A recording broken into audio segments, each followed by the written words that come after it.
नमस्कार। गुजरात इलेक्शन पर capital TV का खास शो गुजरात की गद्दी देख रहे हैं आप। मैं हूं आपके साथ पूजा।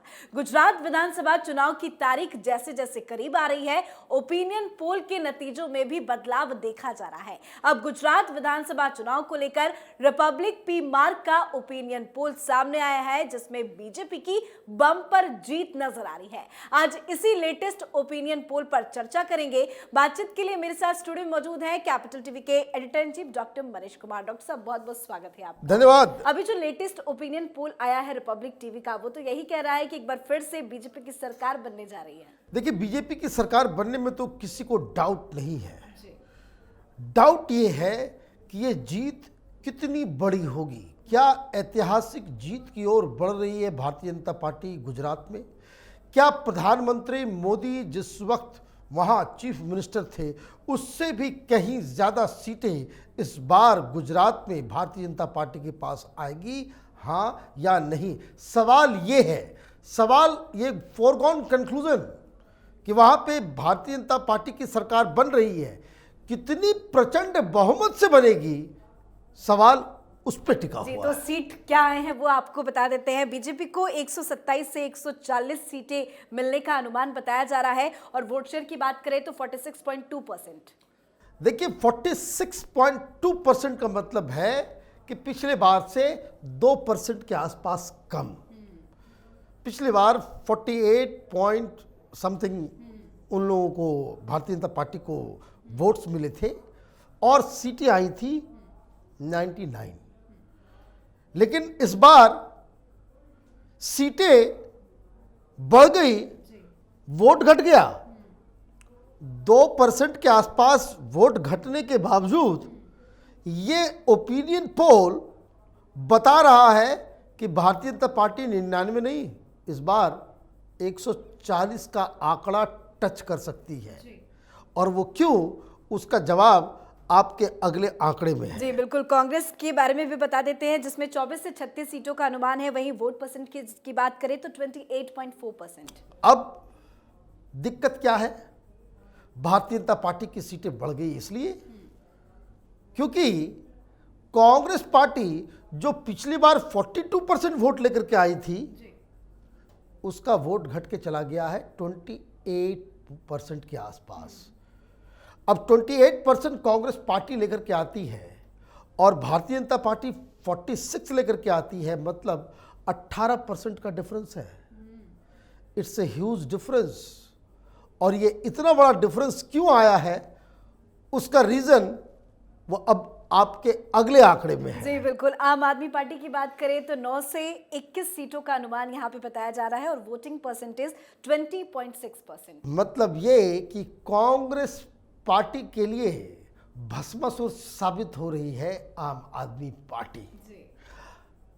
कांग्रेस पार्टी के 20% वोट को खा गई आम आदमी पार्टी। अब राजनीति क्या क्या करवाती है, ये समझिए। यह आम आदमी पार्टी कांग्रेस पार्टी को पंजाब में नुकसान पहुंचाई, इसने गोवा में नुकसान पहुंचाया, उत्तराखंड में पहुंचाया, हिमाचल में पहुंचा रही है, दिल्ली में तो नेस्तो नाबूद कर दिया। अब नंबर गुजरात का भी आ गया। और मुझे अच्छी तरीके से याद है कि जब केजरीवाल दिल्ली के अंदर पहली बार चुनाव लड़ा था और मात्र 28 सीटें आई थी और वो चीख चीख के कह रहा था, बच्चों की कसम खा के कह रहा था कि वो कांग्रेस पार्टी से कोई मदद नहीं लेंगे।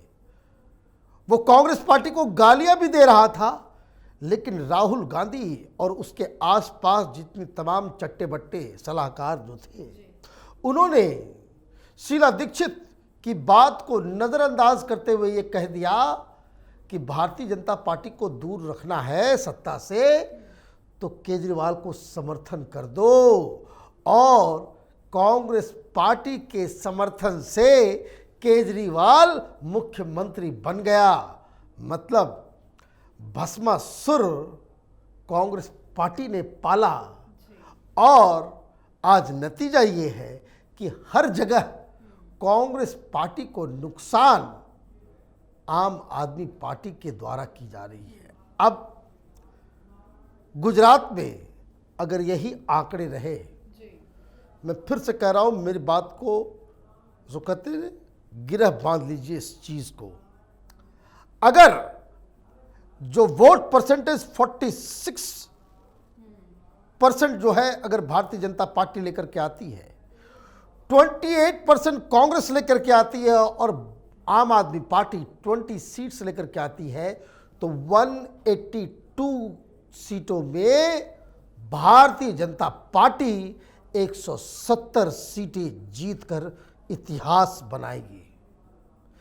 ये अर्थमेटिक है, क्योंकि आप 20% वोट ले रहे हैं, आप 28% वोट ले रहे हैं, और कहां आपकी लड़ाई 46% वालों से है। इम्पॉसिबल। आप देखिए भारतीय जनता पार्टी को कितना वोट मिला था दिल्ली के अंदर, 3 सीट जीती, और भारतीय जनता पार्टी 40 के आसपास परसेंटेज ऑफ वोट लेकर के आई थी, और आम आदमी पार्टी 50 के आसपास।